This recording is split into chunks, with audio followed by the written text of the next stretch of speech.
boleh ada di pelataran Tuhan. Kami bersyukur dan kami berterima kasih Tuhan. Keadaan kami pada saat ini Bapa, semua karena anugerah, semua karena kasih karunia dari kami, bukan karena kekuatan kami Yesus. Terima kasih, Kau sungguh Bapa yang baik. Bapa yang baik, kami serahkan ibadah kami pada pagi hari ini. Kau melihat Tuhan setiap hari kami yang rindu untuk kami memuji, kami menyembah-Mu Bapa. Bapa yang baik, biarlah Tuhan dengan ketulusan segenap hati kami, segenap pikiran kami mau menyembah Kau. Kami mau memuji Engkau Bapa, semuanya untuk menyenangkan akan hati-Mu Tuhan. Dan biarlah ya Tuhan Yesus, Kamu menyiapkan setiap hati kami untuk kami sebentar boleh mendengarkan firman-Mu Tuhan. Kami percaya Tuhan, Kau yang melihat setiap kebutuhan rohani kami. Terima kasih Bapa, Kau urapi setiap kami para pelayan Tuhan yang jauh daripada kesempurnaan ini. Namun Kau melihat setiap hati kami, untuk kami mau melayani Kau dengan ketulusan hati kami. Terlebih hamba-Mu Tuhan yang menaburkan firman-Mu, dan Kau urapi dengan kuat kuasa darah-Mu Bapa. Bapa yang baik, di dalam nama Tuhan Yesus Kristus kami serahkan Tuhan ibadah kami dari awal, pertengahan sampai selesainya hanya di dalam nama Tuhan Yesus Kristus. Haleluya Bapa, haleluya. Amin. Haleluya. Kita bersyukur pada pagi hari ini, setiap hari-hari kita dalam pernyataan Tuhan, hari-hari bulan Juli. Amin.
percaya semua dalam penyertaan Tuhan Yesus.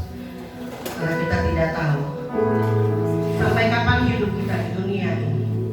Namun kita yang percaya kepada iman kita kepada Yesus, ada satu perhentian yang akan membawa kita hidup dalam kekekalan. Haleluya. Kita tak tahu sampai kapan hari ini. Amin.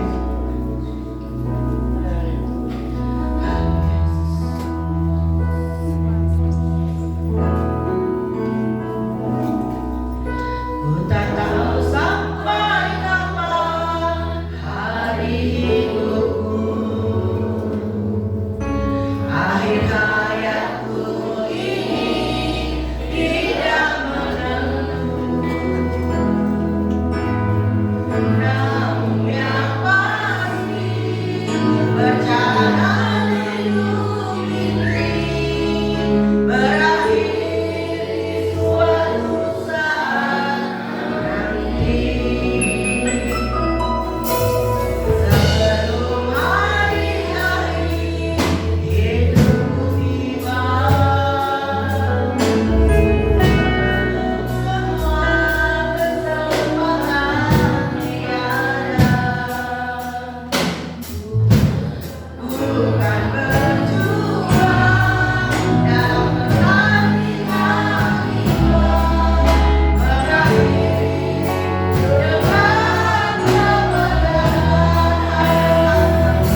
Kami siap untuk diberkati oleh firman-Mu. Karenanya kuasailah setiap hati dan pikiran kami, supaya firman Allah mendapatkan tempat di dalam hati kami yang paling dalam. Ajar kami untuk dapat menerimanya dengan sukacita, meskipun itu dalam bentuk teguran, bentuk pengajaran. Biarlah setiap firman Allah dapat mengubahkan seluruh hidup kami.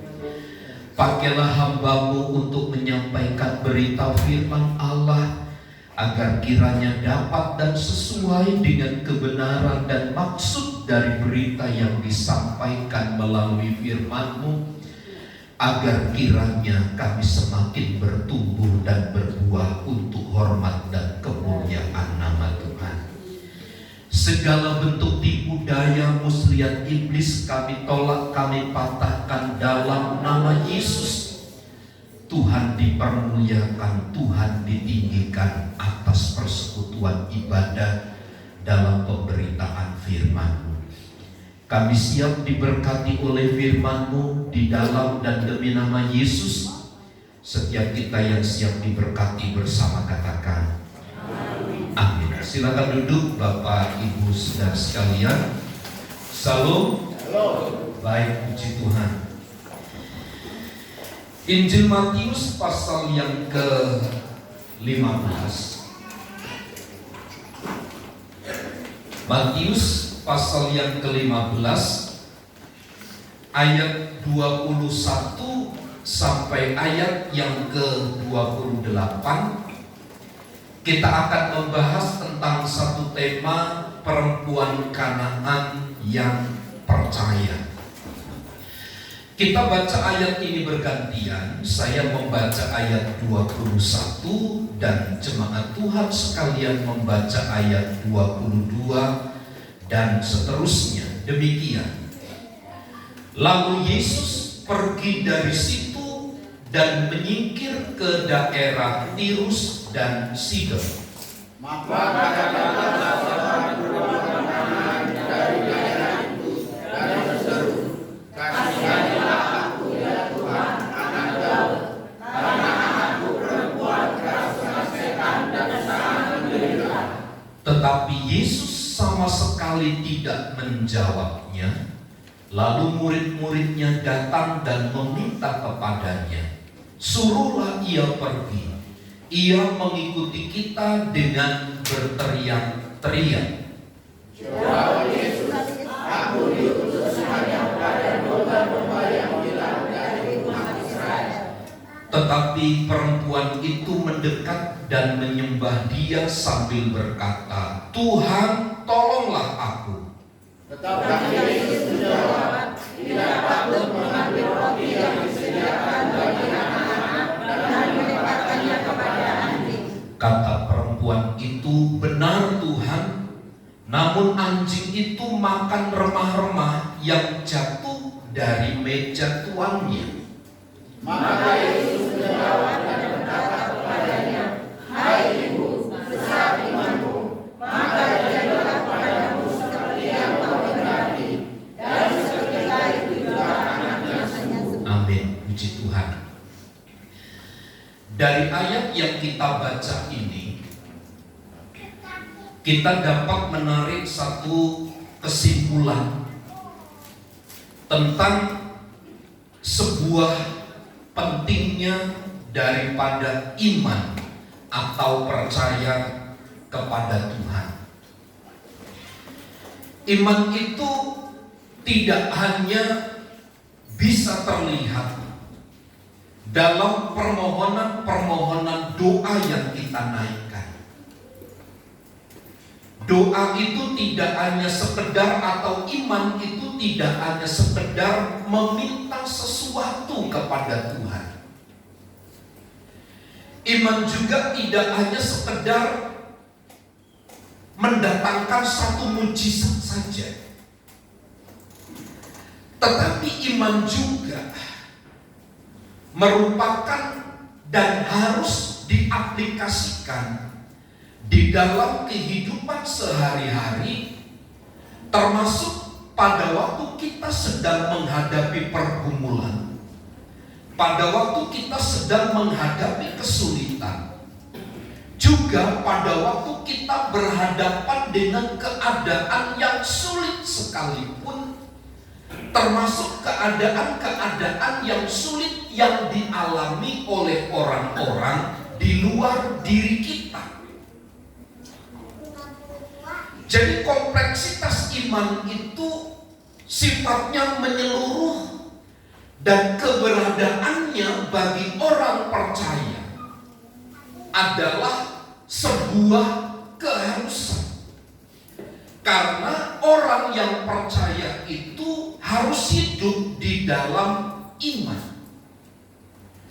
Karena tanpa iman, maka semua tindakan, semua aktivitas yang kita kerjakan itu tidak berkenan di hadapan Tuhan.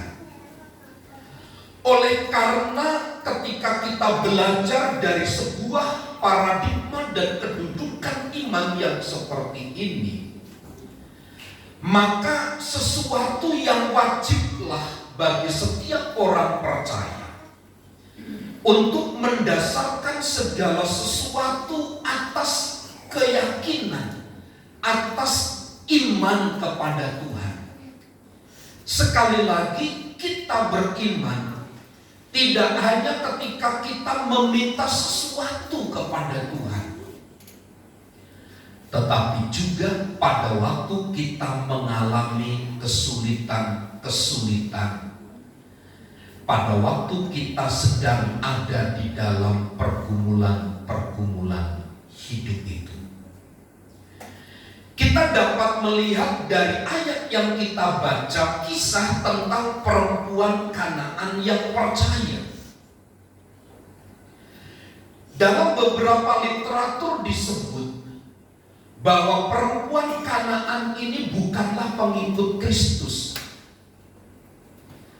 Dia bukanlah orang-orang Yahudi, tapi mereka adalah orang-orang di luar Yahudi, tetapi yang menghormati Tuhan, yang menghargai Tuhan. Sehingga Lembaga Alkitab Indonesia memberikan tema dalam ayat 21 sampai 28 itu perempuan Kanaan yang percaya. Secara lokasi, orang-orang yang tinggal di Tirus dan di Sidon ini, di mana Yesus menyingkir ke daerah itu, sesungguhnya daerah itu bukanlah tempat perhatian Tuhan, di mana Tuhan Yesus harus memberikan perhatian secara penuh kepada mereka. Karena apa? Karena itu adalah orang-orang di luar Yahudi. Bukankah dalam ayat yang kita baca tadi, Yesus itu hanya diutus kepada orang-orang Israel yang terhilang, bukan kepada orang-orang non-Yahudi. Tapi kalau kita membaca, mencermati dengan baik ayat 21 sampai ayat 22 itu, perempuan yang menaruh rasa hormat kepada Tuhan ini datang kepadanya dengan satu visi, dengan satu tujuan, meminta belas kasihan Tuhan agar Tuhan Yesus menyembuhkan anaknya yang sedang sakit. Bahkan di dalam beberapa terjemahan, ia sangat menderita. Kalau disebut sangat menderita, itu keadaannya terlalu menyedihkan.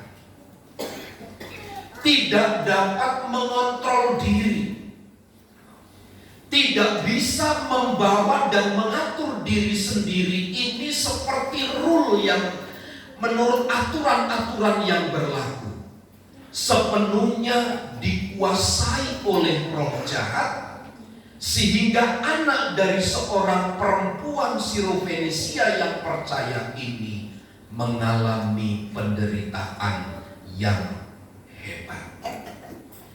Sebagai seorang ibu, sebagai seorang tua, saya kira wajar ketika anak-anaknya sakit dan sangat menderita, apapun dia bisa kerja dan lakukan. Seperti doa-doa yang sering kita ucapkan kepada Tuhan karena kita terlalu sayang dengan anak. Tuhan, jika dimungkinkan, taruhlah penyakit anakku ini ke dalam tubuhku. Kenapa? Karena seorang tua yang mengasihi anaknya. Tapi saya melihat ada satu bagian yang hebat yang ditunjukkan oleh seorang ibu untuk penderitaan anaknya. Ia datang kepada Tuhan Yesus dan minta untuk dikasihani. Dari ayat 21 sampai ayat 22 ini pun saya dapat melihat begini. Dia pun sebenarnya menyadari dia adalah seorang yang tidak berhak untuk mendapatkan uluran tangan dari Tuhan. Karena memang dia bukanlah seorang yang layak untuk mendapatkannya. Dia adalah seorang yang di luar daripada anugerah Tuhan turun ke atas penduduk, ke atas masyarakat Sidon dan Serofenisia ini. Tetapi saya dapat melihat meskipun dia sadar betul tentang kekurangan keterbatasannya, tapi dia selalu melihat satu celah dari Tuhan. Dia dapat melihat satu pintu, satu jendela yang terbuka, yaitu hanya meminta belas kasihan saja. Orang-orang yang percaya kepada Tuhan seharusnya hidup hanya berdasarkan belas kasihan dari Tuhan. Sebab kalau kita melihat siapa kita, tentang kelayakan, kriteria kelayakan kita, sama sekali tidak ada jika dilihat dari kacamata Tuhan. Kita adalah orang-orang yang tidak layak untuk mendapatkan kesembuhan. Kita adalah anak-anak Tuhan yang tidak layak untuk mendapatkan mujizat dan berkat. Tapi hanya oleh karena belas kasihan Tuhan. Kalau kita membaca catatan-catatan Alkitab ini, setiap Tuhan singgah ke satu daerah selalu diawali dengan hati yang maskul. Tergeraklah hatinya oleh belas kasihan. Karena apa? Mereka bukan orang-orang yang layak untuk diberkati, tapi mereka adalah orang-orang yang memang membutuhkan belas kasihan dari Tuhan. Dari bagian ini saya melihat bahwa ketika seseorang datang kepada Tuhan, meminta satu pertolongan kepada Tuhan, ia harus memiliki hati yang sungguh-sungguh berharap kepada Tuhan. Seseorang yang datang kepada Tuhan Yesus dan menaruh harapan sepenuhnya kepada Tuhan, itulah yang harus menjadi bagian nilai yang melekat dalam hidup kita ketika kita bermohon kepada Tuhan. Kita harus memiliki hati yang sungguh-sungguh berharap kepada Tuhan. Saya percaya seperti seorang yang sakit pendarahan 12 tahun, seperti mereka yang sakit lumpuh, seperti mereka anak muda yang sakit, mereka adalah orang-orang yang mendapatkan pertolongan dari Tuhan. sebelum itu terjadi, mereka adalah orang-orang yang menaruh hati, berharap sungguh-sungguh kepada Tuhan.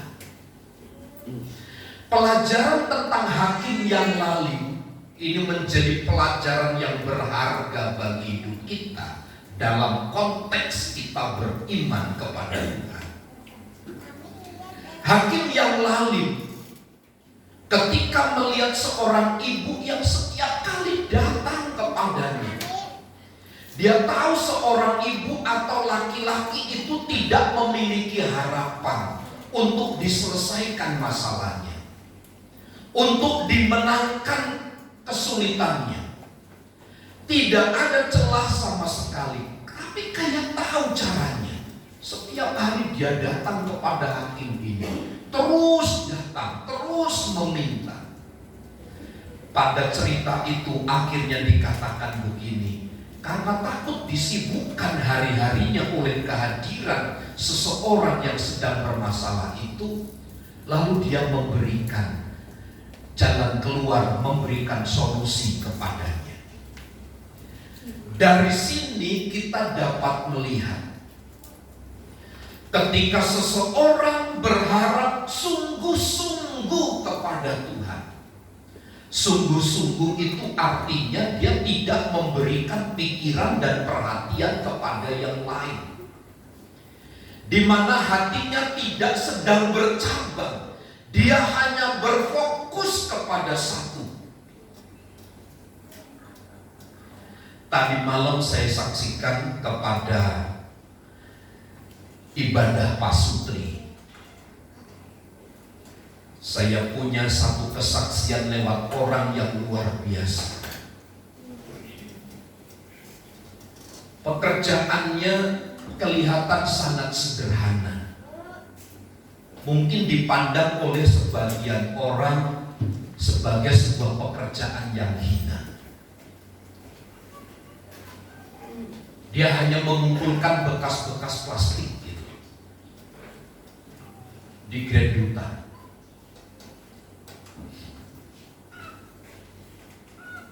Tapi tahukah Bapak Ibu Saudara, dengan usaha itu dia bisa menyekolahkan anaknya sekarang semester 4 atau 5, bukan di Muhammadiyah seperti Florence, di UMT, tapi di Desa Unggul.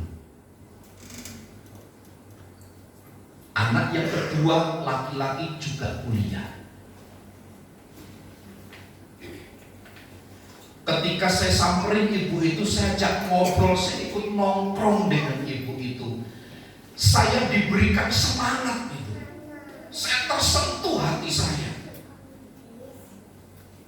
Luar biasa, dari hal yang kecil mengumpulkan sampah gitu. Biasa kan anak-anak SMA, saya nggak tahu kalau misalkan Florence, ayo kita nyampah yuk, ambil sampah di Vanpak gitu. Mau api, mungkin begitu si Florence. Tapi anak yang kuliah, anaknya perempuan yang pertama itu, dia tidak malu. Dia mengumpulkan sampah, dia cuci sampah itu. Dia tidak berantakin tempatnya, dia rapikan, dia sapu dengan baik.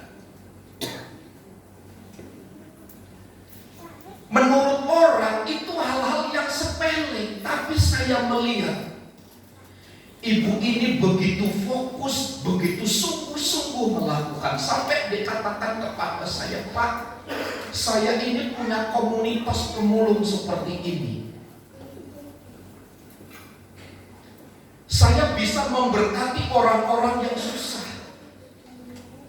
Saya bisa mengulurkan tangan dari sampah ini untuk mereka yang berkekurangan. Selain anak saya kuliah dari hasil ini. Luar biasa. Saya lihat kesungguhan inilah, fokus pada satu tujuan inilah yang menghantarkan keluarga ini sampai kepada harapannya. Perempuan Kanaan yang percaya, dia memiliki kesungguhan hati, berharap sepenuhnya kepada Tuhan karena dia tahu semua usaha yang telah dikerjakan untuk menyelesaikan kesulitannya tidak ada hasil yang maksimal. Seperti seorang wanita yang pendarahan 12 tahun, dia telah pergi ke berbagai macam tabib, harta bendanya habis, justru tidak mendapatkan kesembuhan, badannya semakin sakit, semakin lemah. Tapi pada bagian terakhir kisah itu dia katakan, asal aku jamah jumbai jubahnya, aku pasti sembuh. Lihat orang-orang yang fokus, orang-orang yang sungguh-sungguh mengharapkan Tuhan, hanya meminta belas kasihan dari Tuhan karena dia menyadari seorang yang tidak layak, seorang yang tidak dapat menerima anugerah dari Tuhan. Tapi dia meletakkan harapannya kepada Tuhan. Kalau saya umpamakan tubuhnya, harapannya itu seperti piring. Dia letakkan piring yang kering itu, yang mengharap air itu di tengah jalan. Dia tahu tetap berharap. Meskipun kemarau sedemikian hebat, tapi dia tetap meletakkan piring itu di jalan. Dia berharap satu kali kelak pasti ada hujan yang akan membasahi piring itu. Nah, dalam kisah-kisah Alkitab, mereka yang sungguh-sungguh hati, mereka yang berharap hanya kepada Tuhan, tidak akan pernah dikecewakan. Percayalah Bapak Ibu Saudara, kalau kita sungguh-sungguh berharap kepada Tuhan, Tuhan tidak akan pernah mengecewakan kita. Kalau Anda dan saya sedang berhadapan dengan kekecewaan, mari rubah harapanmu itu. Mari lihat apakah engkau sungguh-sungguh berharap kepada Tuhan. Apakah engkau sedang menganggap Tuhan, aku layak berkati aku. Aku punya sejumlah kriteria seperti seorang anak muda yang kaya. Aku tidak seperti ini, aku tidak berzina, aku sudah ini, sudah melakukan A, B, C, D. Artinya dia sedang menganggap layak untuk menerima kehidupan yang kekal.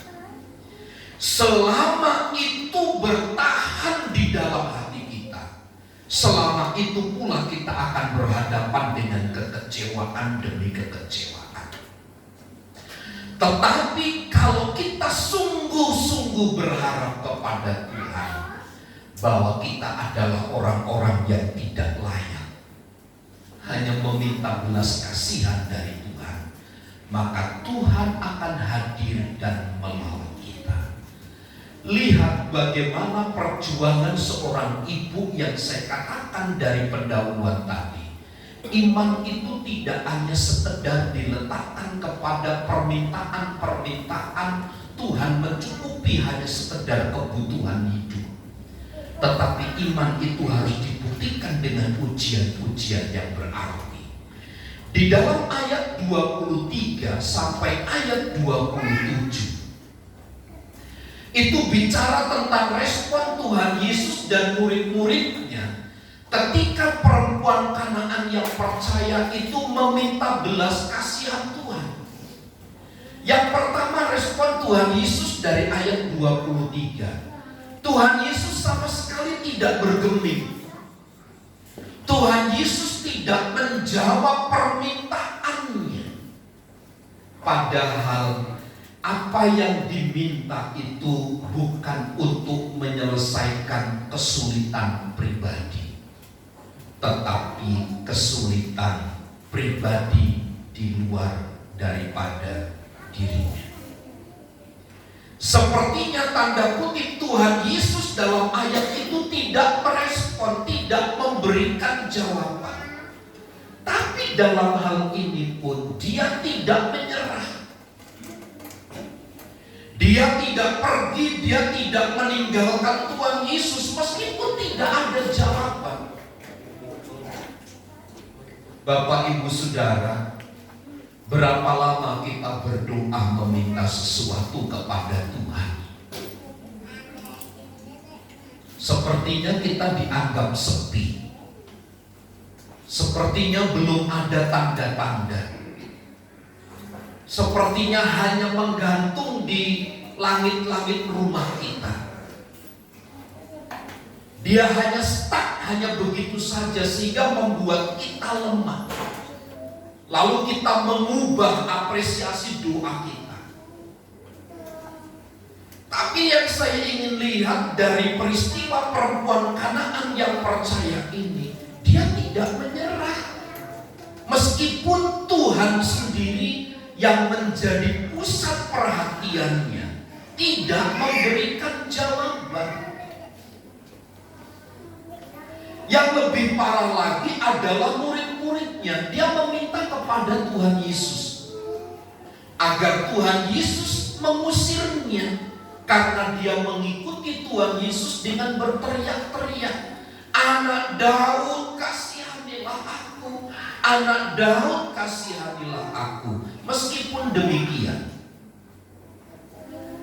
dianggap sepi dan ada penolakan. Perempuan Kanaan yang percaya itu tidak bergeming sedikit pun.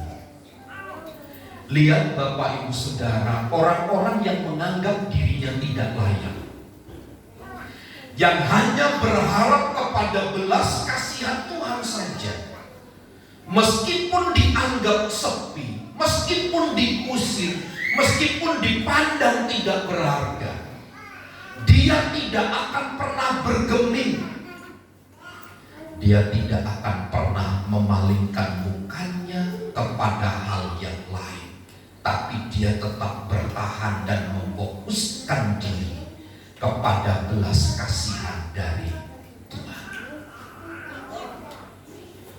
Dalam ayat selanjutnya lebih parah lagi, dalam ayat 24 itu dia katakan, "Aku ini hanya dikutus kepada domba-domba yang hilang." Artinya Tuhan Yesus itu hanya hadir diperuntukkan menjadi solusi bagi umat-umat Israel saja. Sedangkan perempuan Kanaan ini tidak berhak, tidak layak untuk mendapatkan itu. Lihat Bapak Ibu Saudara, dari semua sisi, dari sudut pandang manapun kita melihat, sudah ada penolakan bahwa tidak akan ada lagi jawaban yang menguntungkan bagi perempuan ini. Tapi lihat, meskipun demikian, dia dianggap seperti seekor anjing kecil yang berharap kepada orang yang memeliharanya. Sebab tidak mungkin anjing kecil itu bisa mencari makan kemana-mana. Tapi anjing kecil itu hanya bisa meminta makanan remah-remah yang jatuh dari meja tuannya. Sampai dia dianggap seperti seekor anjing kecil yang hanya meminta remah-remah yang jatuh dari meja tuannya untuk memberikan mengenyangkan rasa laparnya. Lihat Bapak Ibu Saudara, dalam hal itu pun di dalam ayat 25, tetapi perempuan itu mendekat dan menyembah dia sambil berkata, "Tuhan, tolonglah aku." Sekali lagi, iman yang demikian tidak bergeming diperlakukan seperti apapun, tapi justru dia datang mendekat dan menyembah, minta tolong kepada Tuhan. Orang-orang yang bersungguh hati kepada Tuhan tidak dapat diubahkan fokusnya oleh kesulitan-kesulitan yang dihadapi. Ini pelajaran berharga bagi kita. Kalau kita berharap kepada sesuatu, tapi ketika kita dalam pelaksanaan berharap kepada Tuhan itu masih bisa digoncangkan, masih bisa diubahkan, masih bisa digeser, itu berarti kesungguhan kita berharap masih dipertanyakan. Kalau kita berkaca kepada kisah ini, justru kesulitan-kesulitan yang dihadapi oleh wanita itu, dia tahu memang itulah pribadinya. Memang apa yang disampaikan oleh Tuhan Yesus dan murid-murid dalam peristiwa itu memang menunjukkan jati diri dan identitas dirinya sebagai yang tidak layak menerima makanan yang jatuh dari meja tuannya. Memang dia tidak layak. Tapi karena pengertian dia tidak layak dan hanya berharap kepada belas kasih Tuhan, inilah dia menyembah dan tetap minta tolong kepada Tuhan.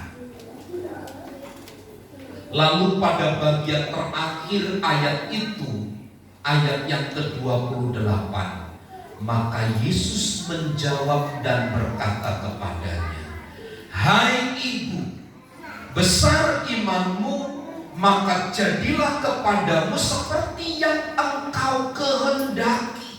Dan seketika itu juga anaknya sembuh. Lihat Bapak Ibu Saudara, perjuangan seorang wanita untuk meminta pertolongan dari Tuhan. Pada akhirnya Tuhan merespon dan memuji wanita itu. Dia tidak sedang memuji kesembuhan yang akan diterima olehnya, karena dia tahu kesembuhan yang diterima itu hanya efek samping akibat dari dia menaruh harapannya kepada Tuhan. Seolah-olah dalam proses menanti itu tidak penting apa jawabannya kemudian, tetapi yang penting adalah proses demi proses dilalui dengan baik. Dan lihat pada akhirnya Tuhan sendiri memuji wanita itu. "Hai ibu, besar imanmu, jadilah seperti yang kau kehendaki." Persoalan yang muncul di dalam gereja Tuhan dalam hidup kita adalah kita hanya sekedar senang ketika Yesus berkata, "Hai ibu, besar imanmu, jadilah kepadamu seperti yang engkau kehendaki." Inilah yang disebut akibat daripada iman. Tetapi kita tidak melihat konkretnya, realitas dari kenyataan iman yang harus dialami. Kalau hanya melihat kesembuhan mujizatnya, semua orang juga menaruh harapan kepada seperti itu. Tapi ketika ada ujian iman, ketika iman itu diuji kemurniannya, bisakah seperti wanita itu, di mana Tuhan Yesus mengapresiasinya dengan berkata, "Hai ibu, besar imanmu, jadilah kepadamu seperti yang engkau kehendaki." Saya berharap semua kesulitan-kesulitan yang kita alami tidak mematahkan gairah dan semangat kita kepada Tuhan. Saya berharap pergumulan-pergumulan hidup kita yang berat tidak mengubah fokus hidup kita kepada Tuhan. Meskipun kita dianggap sepi, tidak dijawab, harus diusir, bahkan mungkin kita ditolak, tidak dianggap layak untuk mendapatkan pertolongan dari Tuhan. Tapi kalau kita tetap bertahan pada posisi seperti apa yang kita hidupi, ingini menurut iman kita, maka pada akhirnya orang-orang yang demikianlah yang akan memperoleh kemuliaan dari Tuhan. Hai ibu besar imanmu, jadilah kepadamu seperti yang engkau kehendaki. Jangan senang dulu melihat ayat 28, tapi lihat ada step-step hidup yang harus kita lalui. Imanmu, kepercayaanmu harus diuji oleh Tuhan terlebih dahulu. Baru kemudian Anda akan melihat dari kenyataan iman itu di mana Tuhan menyembuhkan, Tuhan memberi jalan keluar kepada kita. Mari kita melihat satu rangkaian iman ini sebagai satu kekuatan yang memperteguh, yang memperluas keyakinan kita kepada Tuhan tentang segala sesuatu yang terjadi atas hidup kita ini, sehingga kita menjadi umat-umat yang terus hidup leluasa, dewasa, berkembang, berbuah untuk hormat dan kemuliaan nama Tuhan. Kiranya Tuhan semakin meluaskan pemahaman dan pengertian kita melalui Roh Kudus, sehingga kita semakin kuat di dalam Tuhan. Tuhan Yesus memberkati. Mengundang pelayan musik untuk maju ke depan. Kita bernyanyi satu pujian kepada Tuhan sebelum kita berdoa kepada Tuhan. Seribu tak mengerti jalan-jalan Tuhan.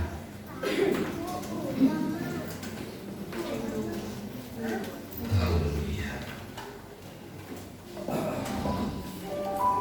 Terpujilah nama Yesus.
Menjadi batu solohan bagi kita yang selalu berusaha menghalang-halangi jalan kita. Tapi mari kita bersama belajar dari firman Tuhan. Janganlah hambatan, halangan dan rintangan itu menjadi pembatas bagi kita, menjadi alat bagi kita untuk memalingkan muka harapan kita kepada Tuhan, tetapi harus menjadi alat untuk semakin memfokuskan harapan kita kepada Allah. Sebab di sanalah Tuhan sedang menyatakan, menyediakan kemuliaan dan kuasa-Nya bagi kita. Entah berapa lama waktu yang harus kita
mengantar kepada kami kepada satu kemuliaan demi kemuliaan yang Tuhan nyatakan bagi kami.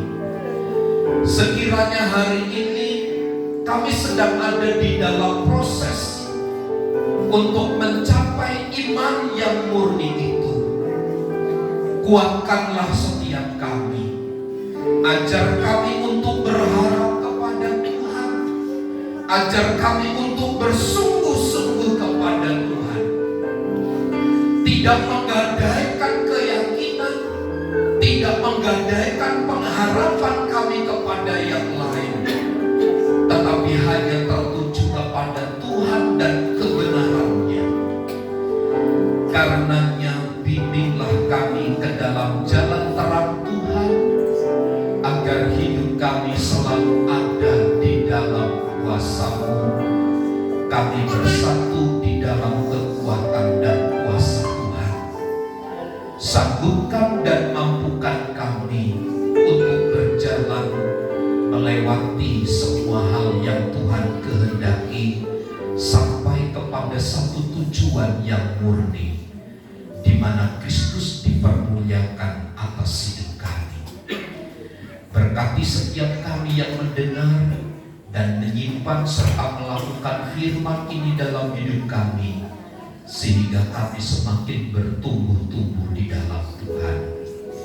Di dalam nama Yesus kami berdoa. Setiap kita yang percaya dan diberkati bersama katakan amin.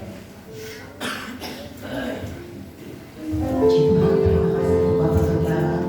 Biarlah firman yang sudah kita dengar dapat lebih lagi mendewasakan iman setiap kita. Saya undang yang bertugas itu.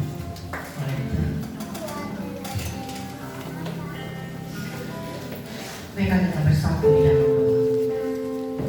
Terima kasih Bapak yang baik, terpujilah karena Tuhan.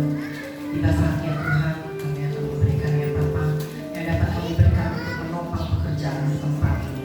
Biarlah kau melihat setiap hati kami Tuhan, dan biarlah Tuhan semua ini boleh menjadi upaya kami di hadapan-Mu, boleh menyenangkan hati kami Bapak. Ajarkan setiap kami ya Tuhan, untuk ya Bapak kami berkontribusi ya Tuhan di dalam berkat yang telah kami terima untuk menopang pekerjaan.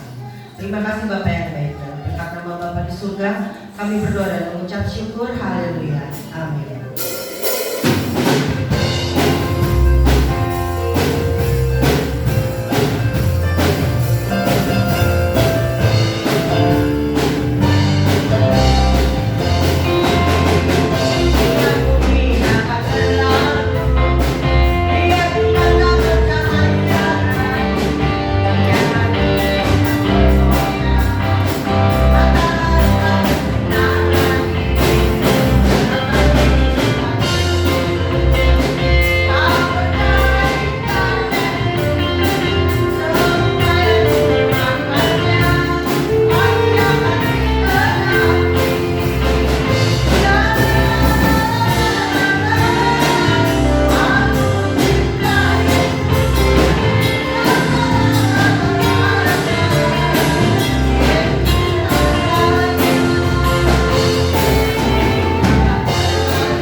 Diucapkan selamat bergabung kepada Bapak Ibu Saudara yang baru pertama kali datang beribadah di tempat ini.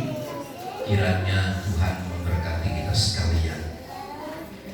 Selamat ulang tahun kepada Ibu Lili, Ibu Yumai, dan Ade Yason tanggal 11. Tuhan memberkati. Kemudian selamat ulang tahun kepada Saudara Andre Simanjuntak tanggal 15. Tuhan Yesus memberkati. Selamat ulang tahun hari ini Ibu Lesi Hendriani tanggal 16. Tuhan memberkati. Ada yang tahu Ibu Lesi Hendriani? Ibu Chandra.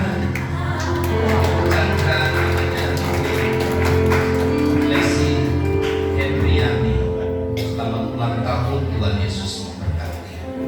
Tepat hari ini diucapkan juga selamat kepada Bapak Hendrik dan Ibu Desiana yang 2 hari lalu atau 3 hari lalu Tuhan telah karuniakan seorang putri pertama dalam pernikahannya. Ini keluarga muda yang sering beribadah dengan kita di Blok DB sini. Ya. Anak pertama, anak perempuan yang telah dikaruniakan Tuhan kepada mereka.